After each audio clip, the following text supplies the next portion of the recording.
Hi all, welcome to logistics. ഇന്ന് നമ്മൾ foreign ഫ്രേസസിൻ്റെ second പാർട്ടാണ് ചെയ്യുന്നത്.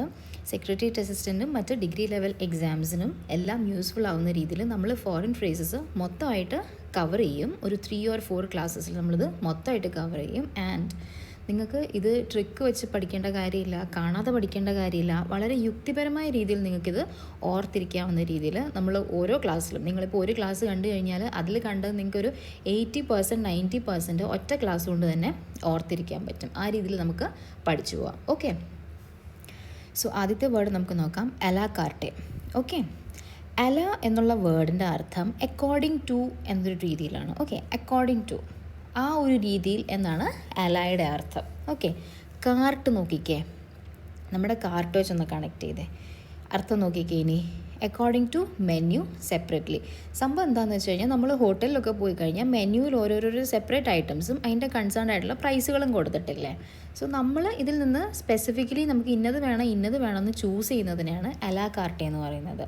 സോ ബേസിക്കലി നിങ്ങൾ അക്കോർഡിംഗ് ടു ദ കാർട്ട് എന്നൊരു ജനറൽ മീനിങ്ങിൽ ഇത് ഓർത്ത് വെക്കുക. അക്കോർഡിംഗ് ടു മെന്യൂ ആണ്, ഒരു മെന്യൂ അനുസരിച്ച് നമ്മൾ സെലക്ട് ചെയ്യുന്നതാണ് അലാ കാർട്ടെ. ഓക്കെ, ഷെഫ് ഡെവോർ എന്ന് പറഞ്ഞു കഴിഞ്ഞാൽ ഒരു ആർട്ടിസ്റ്റിൻ്റെ ഏറ്റവും വലിയ മാസ്റ്റർ പീസിനെയാണ് ഷെഫ് ഡെവോർ എന്ന് പറയുന്നത്. നമ്മൾ ഷെഫ് സ്പെഷ്യൽ എന്നൊക്കെ പറയില്ലേ, അതുപോലെ ഷെഫ് ഡെവോർ എന്ന് പറഞ്ഞു കഴിഞ്ഞാൽ അയാളുടെ മാസ്റ്റർ പീസാണ്. ഓക്കെ, എക്സാമ്പിൾ ഇപ്പോൾ ലിയോണാർഡോ ഡാ വിഞ്ചിയുടെ ഏറ്റവും എന്താ പറയുക, ഷെഫ് ഡെവോറാണ് മൊണാലിസ.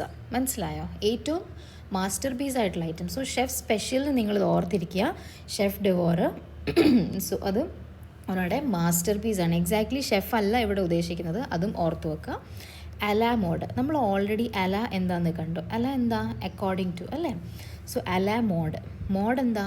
ഫാഷൻ. അന്നേരത്തെ ഏത് മോഡിലാണോ ഫാഷൻ പോകുന്നത് അല്ലേ, അന്നേരത്തെ മോഡൽസ് എന്തൊക്കെയാണ് അല്ലേ, നമ്മൾ ഓരോരുത്തർ പുതിയ മോഡൽ ഡ്രസ്സാണ്. സോ എന്താണ്? According to fashion. A la mode എന്ന് വെച്ച് കഴിഞ്ഞാൽ അക്കോർഡിംഗ് ടു ഫാഷൻ. ഓക്കെ, അന്നോ ഡോമിനി. അന്നോ ഡോമിനി നിങ്ങൾക്ക് ഇങ്ങനെ പരിചയമില്ലെങ്കിലും നിങ്ങൾക്ക് AD എന്ന ഫോമിൽ നിങ്ങളിപ്പോൾ പലപ്പോഴും കണ്ടിട്ടുണ്ടാവും. ഇപ്പം 1950 AD എന്ന് പറഞ്ഞു കഴിഞ്ഞാൽ എന്താ? അത്രയും കൊല്ലം, ക്രൈസ്റ്റ് ജനിച്ചു കഴിഞ്ഞ് അത്രയും കൊല്ലം. ഓക്കെ, സോ ബേസിക്കലി അന്നോ ഡോമിനി എന്ന് പറഞ്ഞു കഴിഞ്ഞാൽ ക്രൈസ്റ്റിൻ്റെ ജനനത്തിന് ശേഷമാണ്. നിങ്ങളിത് AD ആണെന്ന് മനസ്സിലാക്കി വെക്കുക, നിങ്ങൾക്കിത് ഓർക്കാൻ എളുപ്പമായിരിക്കും. അന്നോ ഡോമിനി. ചിലപ്പോൾ ഇങ്ങനത്തെ വേർഡ്സിൻ്റെ എക്സ്പാൻഷനും ചോദിക്കാറുണ്ട്. AD തന്നിട്ട് അതിൻ്റെ എക്സ്പാൻഷൻ പറയും. എക്സെട്ര തന്നിട്ട് എക്സ്പാൻഷൻ പറയാറുണ്ട്.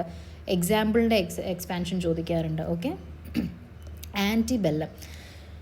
ആൻറ്റി എന്നൊരു വേർഡ് നിങ്ങൾ ശ്രദ്ധിക്കുക. ആൻറ്റി ഉണ്ട്, ആൻറ്റിയുടെ എഗൻസ്റ്റ് ആണ് പോസ്റ്റ് എന്ന് പറയുന്ന വേർഡ്. ഓക്കെ, പോസ്റ്റ് എന്ന് പറയുന്ന വേർഡ് പിന്നെ നിങ്ങൾക്ക് അറിയായിരിക്കും, ശേഷം എന്നാണ് അതിൻ്റെ അർത്ഥം. ഓക്കെ, സോ അതിൻ്റെ നേരെ എതിരായിട്ടുള്ള ആൻറ്റി എന്നുള്ള വേർഡിൻ്റെ അർത്ഥം എന്താണ്?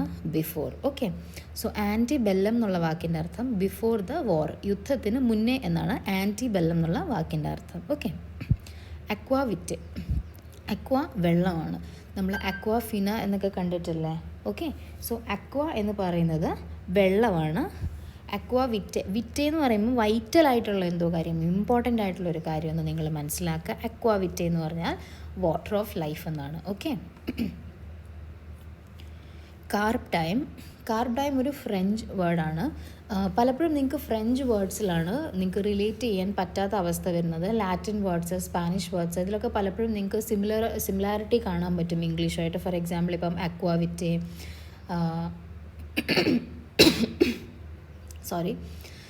കാർപ്പ് ടൈം സീസ് ദ ഡേ, അല്ലെങ്കിൽ make most out of the present.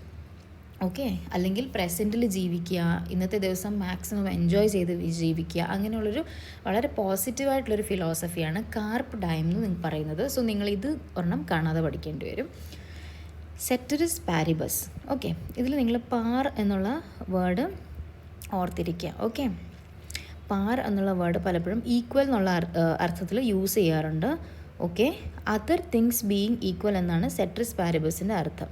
എന്തിനാണ് ഇങ്ങനെ ഉപയോഗിക്കുന്നത്? എന്തായിരിക്കും ഈ വാക്കിൻ്റെ ഒരു ഇമ്പോർട്ടൻസ്? നമ്മൾ പല തിയറീസും പഠിക്കുമ്പോൾ നമ്മൾ ഏതെങ്കിലും ഒരു കാര്യത്തിൽ മാറ്റം വരുമ്പോൾ എന്താ സംഭവിക്കുകയെന്നാണ് നോക്കുക. അപ്പോൾ ബാക്കി കാര്യങ്ങളെല്ലാം അവിടെ ഈക്വലായിട്ടിരിക്കുന്നു എന്നല്ല നമ്മൾ വിചാരിക്കുക. ആ അസംഷനെയാണ് സെറ്ററിസ് പാരിബസ് എന്ന് പറയുന്നത്. ഈ തിയറികളിലൊക്കെയാണ് കൂടുതലായിട്ടും സെറ്ററിസ് പാരിബസ് ഉപയോഗിക്കുന്നത്. സോ പാർ എന്നുള്ള വാക്ക് വെച്ചിട്ട് നിങ്ങൾ ഓർത്തിരിക്കുക, അതർ തിങ്സ് ബീയിങ് ഈക്വൽ, മറ്റു കാര്യങ്ങൾ ഈക്വലായിട്ടിരിക്കുന്നു. ഓക്കെ, കൊണോഷർ എന്ന് പറഞ്ഞു കഴിഞ്ഞാൽ ഒരു എക്സ്പേർട്ട് ജഡ്ജ് ഓഫ് സംതിങ്. നമ്മുടെ കോടതിയിലെ ജഡ്ജ് എന്നല്ല ഇതിൻ്റെ അർത്ഥം.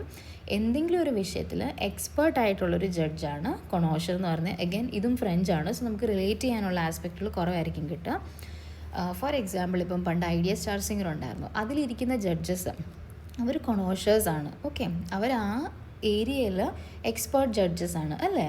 സോ അതിനെയാണ് കൊണോഷർ എന്ന് പറയുന്നത്. ഡേജാവൂ എന്ന് പറഞ്ഞാൽ നമുക്ക് ചില സാഹചര്യങ്ങളിൽ ഇങ്ങനെ തോന്നാറില്ല, ഞാനിത് എവിടെയോ കണ്ടിട്ടുണ്ടല്ലോ, ഓക്കെ, അല്ലെങ്കിൽ ഇങ്ങനെ ഒരു സിറ്റുവേഷനിൽ കൂടി ഞാൻ കടന്നു പോയിട്ടുണ്ടല്ലോ, ഓക്കെ. അങ്ങനത്തെ സിറ്റുവേഷൻസിനെയാണ് ഡേജാവൂ എന്ന് പറയുന്നത്. അതായത് നമ്മൾ ഏതെങ്കിലും ഒരു സിറ്റുവേഷൻ ഓൾറെഡി എക്സ്പീരിയൻസ് ചെയ്തിട്ടുള്ളതുപോലെ നമുക്ക് ഫീൽ ചെയ്യുന്നതിന്, അല്ലെങ്കിൽ കണ്ടിട്ടുള്ളതുപോലെ നമുക്ക് ഫീൽ ചെയ്യുന്നതിനാണ് ഡേജാവൂ എന്ന് പറയുന്നത്. Okay. Esprit de corps. Esprit എന്ന് പറഞ്ഞാൽ ഓക്കെ, നിങ്ങളിത് ഇതുമായിട്ട് കണക്ട് ചെയ്തേ. Team spirit, esprit. De corps എന്താണ്? Team spirit. സോ ടീം സ്പിരിറ്റാണ് എസ്പിരിറ്റ് ഡി കോപ്സ്. സ്പിരിറ്റ് ഇവിടെ ടീം സ്പിരിറ്റ് എന്നുള്ള അർത്ഥത്തിലാണ് വരുന്നത്. സോ നിങ്ങളത് അങ്ങനെ ഓർത്ത് വെക്കാൻ ശ്രമിക്കുക. ഓക്കെ. ഇനി എക്സ് പോസ്റ്റ് ഫാക്ടോ എന്നും നിങ്ങൾക്ക് കാണാം ചിലയിടത്ത്, അല്ലെങ്കിൽ പോസ്റ്റ് ഫാക്ടോ എന്നും കാണാം. ഓക്കെ. പോസ്റ്റ് ഫാക്ടോ എന്ന് പറഞ്ഞു കഴിഞ്ഞാൽ പോസ്റ്റ് എന്താണ്? നമ്മൾ ഓൾറെഡി പറഞ്ഞു, നമ്മൾ ഒരിടത്ത് ആൻറ്റി എന്നുള്ള വേർഡ് കണ്ടു. ആൻറ്റിയുടെ ഓപ്പോസിറ്റാണ് പോസ്റ്റ് എന്ന് നമ്മൾ പറഞ്ഞു അല്ലേ. പോസ്റ്റ് എന്ന് വെച്ച് കഴിഞ്ഞാൽ എന്താണ്? എന്തെങ്കിലും ഒരു കാര്യത്തിന് ശേഷം അല്ലേ. സോ ഫാക്ടോ, ഫാക്റ്റിന് ശേഷം, ഒരു കാര്യം നടന്നതിന് ശേഷം. ഓക്കെ. പൊതുവേ ഇത് നമ്മൾ യൂസ് ചെയ്യുന്ന ഓഫീഷ്യൽ സ്പീയറിലൊക്കെയാണ്. ഒരു കാര്യം നടന്നതിന് ശേഷം അതിൻ്റെ പെർമിഷനൊക്കെ എടുക്കുന്നതിനെയാണ് എക്സ്പോസ് ഫാക്ടോ പെർമിഷൻ എന്നൊക്കെ പറയുന്നത്. അപ്പോൾ അതിനെന്താ സംഭവിക്കുക? അവിടെ മുൻകാല പ്രാബല്യം വരും. ഓക്കെ. റെട്രോസ്പെക്റ്റീവ് എഫക്റ്റ്, അതായത് മുൻകാല പ്രാബല്യം വരും എക്സ്പോസ്ഡ് ഫാക്ടോ. ഓക്കെ. ഫാക്റ്റ് നടന്നു കഴിഞ്ഞതിന് ശേഷം എന്നാണ് ഇതിൻ്റെ അർത്ഥം. സോ ബേസിക്കലി അപ്പോൾ അതിൻ്റെ മറ്റേ ഒരു ഡയമെൻഷൻ, അതായത് ഒരു വശം എക്സ്പോസ് ഫാക്ടോടെ ഫാക്റ്റ് നടന്നതിന് ശേഷം. അപ്പോൾ ഫാക്റ്റ് നടന്നതിന് ശേഷം പെർമിഷനൊക്കെ എടുത്താൽ എന്താ സംഭവിക്കുക? അതിന് മുൻകാല പ്രാബല്യം കിട്ടും. അതാണ് റെട്രോസ്പെക്റ്റീവ് എഫക്റ്റ് എന്ന് പറയുന്നത്. ഓക്കെ. എക്സംപ്ലി ഗ്രാറ്റ. നമ്മൾ നേരത്തെ എ ഡിയുടെ ഫുൾ ഫോം പഠിച്ചില്ലായിരുന്നോ? ഇനി നമ്മൾ നോക്കുന്നതാണ് ഇ ജിയുടെ ഫുൾ ഫോം. നിങ്ങളെല്ലായിടത്തും എടുത്ത് എഴുതുന്ന വാക്കാണ്, പക്ഷേ ഫുൾ ഫോം എന്താണ്? എക്സംപ്ലി ഗ്രാറ്റ. ഫോർ എക്സാമ്പിളാണ് എക്സംപ്ലി ഗ്രാറ്റ. ഓർത്ത് വെക്കാമല്ലോ, എക്സംപ്ലി വെച്ചിട്ട് എക്സാമ്പിൾ ഓർത്ത് വെക്കാമല്ലോ. യുറേക്ക പണ്ട് ആർക്കിമിഡീസ് ഇത് ബോയൻസി കണ്ടുപിടിച്ചിട്ട് ഇത് വിളിച്ചുകൊണ്ടാണ് ഇറങ്ങി ഓടിയതെന്നാണ് പറയപ്പെടുന്നത്. ഓക്കെ. സംഭവം എന്ന് വെച്ച് കഴിഞ്ഞാൽ നമ്മൾ എന്തെങ്കിലും ഒരു സംഭവം കണ്ടുപിടിച്ചതിൻ്റെ സന്തോഷത്തിൽ നമ്മൾ ഭയങ്കരമായിട്ട് ആ സന്തോഷം എക്സ്പ്രസ് ചെയ്യുന്ന ഒരു രീതിയാണ് യുറേക്ക എന്ന് പറയുന്നത്. ഓക്കെ. ഇപ്പം നല്ലൊരു സാധനം കണ്ടു കഴിയുമ്പോൾ നമ്മൾ വാവ് എന്ന് പറയത്തില്ല, അതും ഒരു എക്സ്പ്രഷൻ ഓഫ് ജോയ് ആണല്ലേ. അതുപോലെ തന്നെയാണ് യുറേക്ക എന്ന് പറയുന്നത്. ഒരു കണ്ടുപിടുത്തത്തിൻ്റെ സന്തോഷമാണ് യുറേക്ക. ഓക്കെ. അപ്രപ്പോസ്. അപ്രപ്പോസ് എന്ന് വെച്ചാൽ with respect to. Okay. Apropos with respect to ഓർത്ത് വെക്കുക. അപ്രയറി എന്ന് വെച്ച് കഴിഞ്ഞാൽ theoretical deduction. Okay. Theoretical deduction എന്താ? പ്രയറി എന്നുള്ള വാക്ക് മുന്നേ നടന്നൊരു സംഭവമായിട്ട് നിങ്ങൾ വിചാരിക്കുക. ഓക്കെ. 10ൽ 8 പേരും എന്തോ ഒരു കാര്യം മുന്നേ ഇങ്ങനെയാണ് ചെയ്തത്. ഓക്കെ. സോ നമ്മൾ തിയററ്റിക്കലി അതിൽ നിന്ന് കണ്ടുപിടിക്കുകയാണ് എന്ത്? 11ാമത്തെ ആളും അപ്പോൾ എന്താണ്? ആ 8 പേരെ പോലെ ചെയ്യാനല്ലേ സാധ്യത കൂടുതൽ? അതിനെയാണ് അപ്രയറി എന്ന് പറയുന്നത്. ഓക്കെ. അപ്രയറിയിൽ തിയററ്റിക്കൽ ഡിഡക്ഷനാണ്. അപ്പോൾ പ്രയറി വെച്ചിട്ട് നിങ്ങളത് കണക്ട് ചെയ്ത് വെക്കുക. നേരത്തെ നടന്ന ഫാക്റ്റ് വെച്ചിട്ട് തിയററ്റിക്കലി ഡിഡക്റ്റ് ചെയ്യുക. അതാണ് അപ്രയറി. അവിടെ എന്താണ്? എക്സ്പീരിയൻസ് അല്ല നോക്കുന്നത്. ഫോർ എക്സാമ്പിൾ, ഇവനെ കണ്ടിട്ട് എനിക്കിങ്ങനെ തോന്നുന്നു, ചിലപ്പോൾ അങ്ങനെയായിരിക്കും, അങ്ങനെയൊന്നും പറയുന്നത് എന്താണ്? അപ്രയറി അല്ല. ഓക്കെ. അഡിയോ എന്ന് പറഞ്ഞാൽ ടു ഗോഡ്. ഓക്കെ. ദൈവത്തിന് എന്നാണ് അഡിയോ എന്നുള്ള വാക്കിനർത്ഥം. ചെറിയ വാക്കാണ്, ചെറിയ അർത്ഥമാണ്. സോ അത് ഓർത്ത് വെക്കുക. പക്ഷേ ഇത് നിങ്ങൾ നോക്കിയേ, അഡിയോ എന്ന് പറയുന്നത് എയും ഡിയോയും സെപ്പറേറ്റ് വേർഡ്സ് ആണ്. ഓക്കെ. പക്ഷെങ്കിൽ ഇവിടെ അഡിയോസ് എന്ന് പറയുന്നത് ഒറ്റ വാക്കാണ്. അഡിയോസ് എന്ന് പറഞ്ഞാൽ ഗുഡ് ബൈ എന്നാണ് അർത്ഥം. ഓക്കെ. നമുക്ക് ഇടയ്ക്ക് ഒരു സിനിമ ഇറങ്ങിയിരുന്നു, അഡിയോസ് അമിഗോസ് എന്ന് പറഞ്ഞാൽ. അമിഗോസ് എന്ന് പറഞ്ഞു കഴിഞ്ഞാൽ ഫ്രണ്ട് എന്നാണ് അർത്ഥം. അഡിയോസ് എന്ന് പറഞ്ഞു കഴിഞ്ഞാൽ ഗുഡ് ബൈ എന്നാണ് അർത്ഥം. ഓക്കെ. സോ ബൈ ഫ്രണ്ട് എന്നാണ് അഡിയോസ് അമിഗോസിൻ്റെ അർത്ഥം. All right. A tempo in time. എന്താണ് ടെമ്പോ? ടെമ്പോ ആക്ച്വലി നമുക്ക് പാട്ടുമായിട്ട് ബന്ധപ്പെട്ട് അറിയാം അല്ലേ. പാട്ടിലെ നോട്ടുകളുടെ മറ്റും ടൈമിങ്ങുമായിട്ട് ബന്ധപ്പെട്ടാണ് ടെമ്പോ എന്നുള്ള വാക്ക് ആദ്യം വരുന്നത്. ഓക്കെ. സോ ടെമ്പോ എന്നുള്ള വാക്കിൻ്റെ അർത്ഥം ടൈം എന്നാണ് originally. Okay. So A tempo എന്ന് വെച്ച് കഴിഞ്ഞാൽ ഇൻ ടൈം. സോ സമയമായിട്ട് ബന്ധപ്പെട്ടാണ് ടെമ്പോ എന്നുള്ളത്. ഓർത്തിരിക്കുക. ഇപ്പോൾ ടെമ്പററി എന്താണ്? ടെമ്പററി എന്ന് പറഞ്ഞാൽ തൽക്കാലം, കുറച്ച് സമയത്തേക്ക് അല്ലേ. സോ ടെമ്പോ എന്നുള്ള വാക്ക് സമയമായിട്ട് അടുത്ത് ബന്ധപ്പെട്ട് നടക്കുന്ന വാക്കാണ്. ഇൻ ടൈം എന്നാണ് ടെമ്പോയുടെ അർത്ഥം. അബോറിജിനൽ എന്ന് പറഞ്ഞാൽ നേറ്റീവ്സ്. ഫോർ എക്സാമ്പിൾ ഇപ്പം ആഫ്രിക്കയിലെ അബോറിജിനൽസ് ആണ് അവിടുത്തെ ട്രൈബ്സ്. മനസ്സിലായോ? അതാണ് അബോറിജിനൽ. അബോറിജിനൽ എന്ന് വെച്ച് കഴിഞ്ഞാൽ നേറ്റീവ്സ് എന്നാണ് അർത്ഥം. Add referendum. അഡിൻ്റെ അർത്ഥം നമ്മൾ ആദ്യത്തെ ക്ലാസ്സിൽ ആദ്യത്തെ സ്ലൈഡിൽ തന്നെ നിങ്ങൾക്ക് പറഞ്ഞു തന്നായിരുന്നു. നമ്മൾ അഡ് ഹോമിനം പഠിച്ചിരുന്നു അല്ലേ.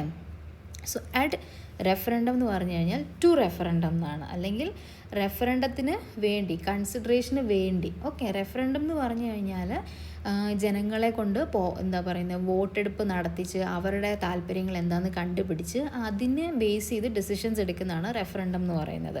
സോ റെഫറൻഡത്തിന് കൊടുക്കുക, ഫോർ കൺസിഡറേഷന് വേണ്ടി കൊടുക്കുക. അതുപോലെ തന്നെ റെഫർ ചെയ്യുക, ജനങ്ങൾക്ക് റെഫർ ചെയ്യുക എന്ന് ഓർത്തിരുന്നാലും മതി. റെഫർ എന്നുള്ള വാക്ക് ഇതിൽ നിന്ന് എടുക്കുക, റെഫർ ചെയ്യുക, ജനങ്ങൾക്ക് റെഫർ ചെയ്യുന്നതാണ്. ടു റെഫറൻഡം കൺസിഡറേഷന് വേണ്ടി മാറ്റിവെക്കുക. ഓക്കെ, പരിഗണനയ്ക്ക് വേണ്ടി മാറ്റിവെക്കുക എന്നുള്ളതാണ് add referendum.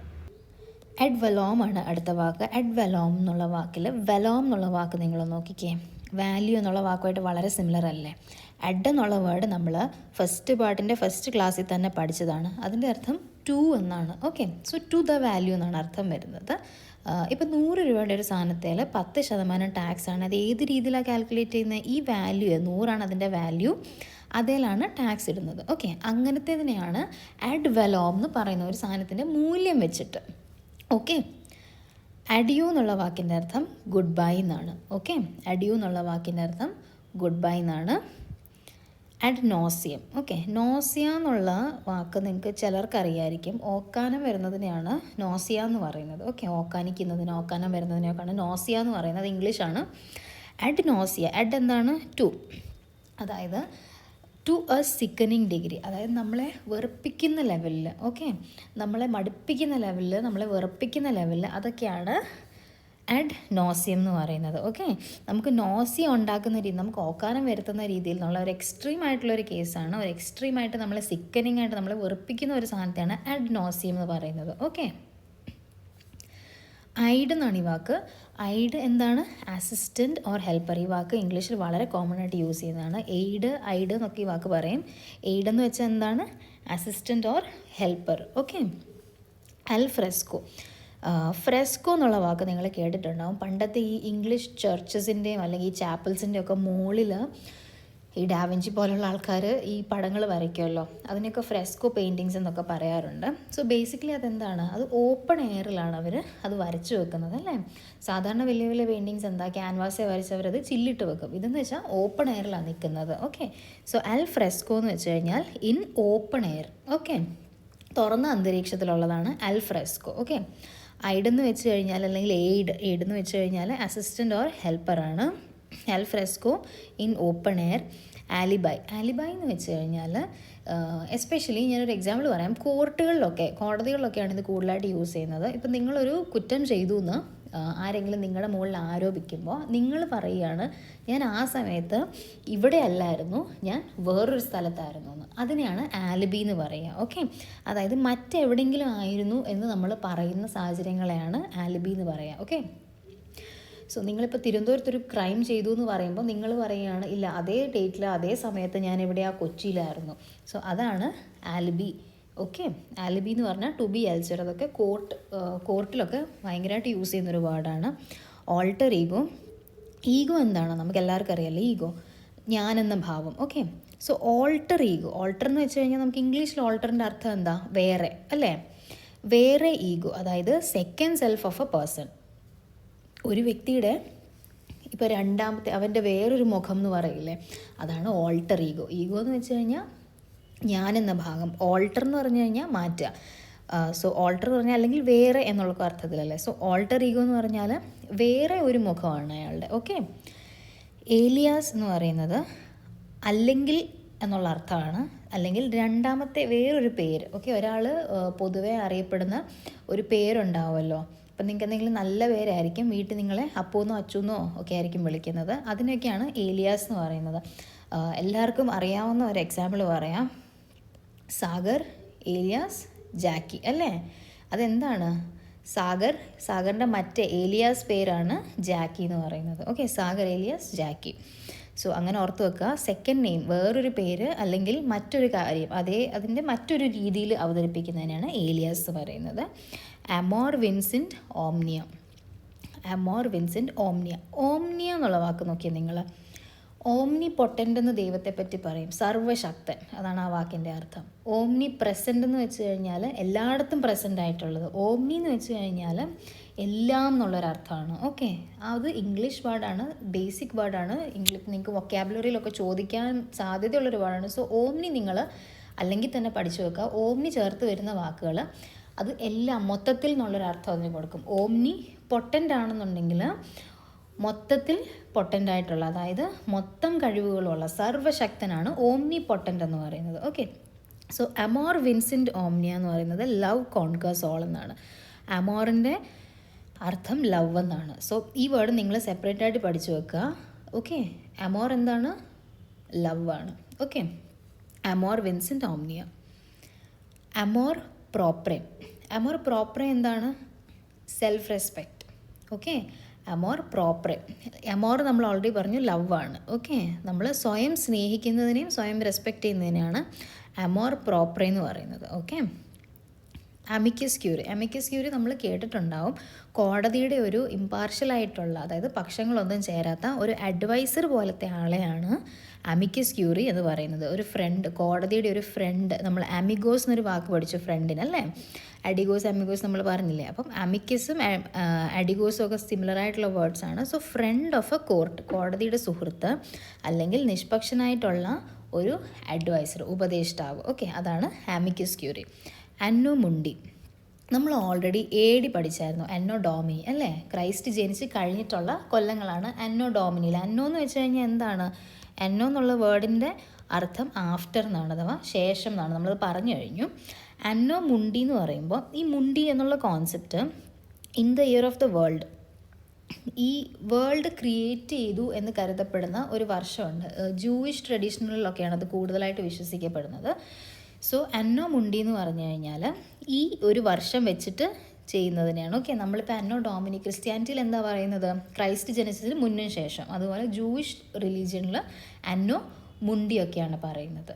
Okay, ante meridiem. Ante meridiem എന്ന് പറഞ്ഞു കഴിഞ്ഞാൽ ഉച്ചയ്ക്ക് ശേഷം, ഉച്ചയ്ക്ക് മുന്നേ. പോസ്റ്റാണ് എന്ത് നമ്മൾ നേരത്തെ പറഞ്ഞല്ലോ, പോസ്റ്റ് എന്ന് വെച്ച് കഴിഞ്ഞാൽ ശേഷം, ആൻറ്റി എന്ന് വെച്ച് കഴിഞ്ഞാൽ മുന്നേ, മെറീഡിയൻ എന്നത് ഉച്ചയാണ്. ഓക്കെ, മെറീഡിയൻ എന്നുള്ളത് നിങ്ങൾ മീഡിയം എന്നുള്ളത് വെച്ചിട്ട് ഓർത്തിരിക്കാമെങ്കിൽ ഓർത്തിരിക്കുക. മീഡിയം എന്ന് പറയുമ്പോൾ ഒരു ദിവസത്തിൻ്റെ മീഡിയത്തിൽ എന്താ വരുന്നത്? ഉച്ചയല്ലേ വരുന്നത്. സോ അങ്ങനെ ഓർത്ത് വെക്കുക. Ante medium, ante meridiem, before noon, ഉച്ചയ്ക്ക് മുന്നേ. ഓക്കെ, ഓ കോൺട്രറെ. കോൺട്രറി എന്ന് വെച്ചാൽ എന്താ? കോൺട്രറി എന്ന് നമ്മൾ ഇംഗ്ലീഷിലൊരു വാക്കില്ലേ, കോൺട്രറി എന്ന് വെച്ച് കഴിഞ്ഞാൽ അതിനെതിരായിട്ട് അല്ലേ, ഒന്നിൻ്റെ എതിരായിട്ട്, ഓൺ ദ കോൺട്രറി. ഓക്കെ, ആർസ് ലോങ്ങ വിറ്റ ബ്രെവിസ്. ഇതൊക്കെ വളരെ ഫേമസ് ആയിട്ടുള്ള ഫ്രേസസ് ആണ്. ആർസ് ലോങ്ങ വിറ്റ ബ്രെവിസ്. ആർട്ട് ലോങ് ആണ്, ജീവിതം വിറ്റ ബ്രെവിസ് ആണ്, അതായത് ചെറുതാണ്. ഓക്കെ, നമ്മൾ ഓൾറെഡി അക്വ വിറ്റ എന്നൊരു വാക്ക് പഠിച്ചില്ലേ, ജീവൻ്റെ വെള്ളം എന്നാണ് പഠിച്ചത്. അക്വ എന്ന് വെച്ചാൽ വെള്ളം, വിറ്റ എന്നുള്ളത് ജീവൻ അല്ലേ. സോ വിറ്റ നമ്മൾ പിന്നെയും വരുന്നുണ്ട്. വിറ്റ എന്താണ്? ലൈഫാണ്. ബ്രെവിസ് എന്നുള്ളത് ഇംഗ്ലീഷിൽ ബ്രെവിറ്റി എന്നൊരു വേർഡുണ്ട്. ബ്രെവിറ്റി എന്ന് പറഞ്ഞു കഴിഞ്ഞാൽ ചെറുത്, ചുരുങ്ങിയത് എന്നൊക്കെയാണ് അർത്ഥം. ചുരുക്കം എന്ന് വെച്ചാൽ സമയകാലത്തിൽ നമ്മൾ നോക്കിക്കഴിഞ്ഞാൽ ചുരുങ്ങിയത്, കുറച്ച് ഡ്യൂറേഷൻ ഉള്ളതെന്നാണ് ബ്രെവിറ്റി. ഓക്കെ, സോ അതിന് സിമിലർ ആണ് ഈ വേർഡ്. ആർട്സ് എന്നുള്ളത് നിങ്ങൾ ആർട്ട് എന്ന് തന്നെ ഓർത്തിരിക്കുക. Arts, long, art is long, life is short. Okay, au revoir. Au revoir എന്ന് വെച്ച് കഴിഞ്ഞാൽ good bye till we meet, ഇനി കാണുന്നത് വരേക്കും ബൈ. ഓക്കെ, ഫോഴ്സ് മെജോർ എന്താണ്?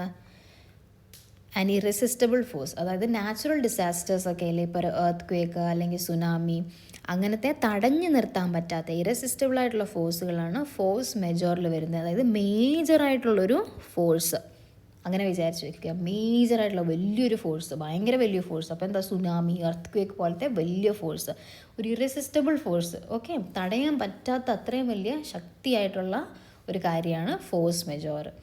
ഓക്കെ, ഹേബിയസ് കോർപ്പസ് നമ്മൾ പൊളിറ്റിയിലൊക്കെ പഠിക്കുന്നതാണ്. Have the body. ഓക്കെ, ഒരാളെ നിയമപരം അല്ലാതെ പിടിച്ചു വെച്ചിട്ടുണ്ടെങ്കിൽ അയാളുടെ ശരീരം വിട്ട് കിട്ടാൻ വേണ്ടിയിട്ടുള്ള റിറ്റാണ് ഹേബിയസ് കോർപ്പസ്. എല്ലാവരും പഠിച്ചിട്ടുള്ളതാണ്. സോ ഹേബിയസ് കോർപ്പസ് എന്താണ്? Have the body. Okay, so ഇന്നത്തേക്ക് ഇത്രയേ ഉള്ളൂ. നമുക്ക് അടുത്തത് 3rd ക്ലാസ്സിൽ കാണാം. So till then au revoir. Thank you so much.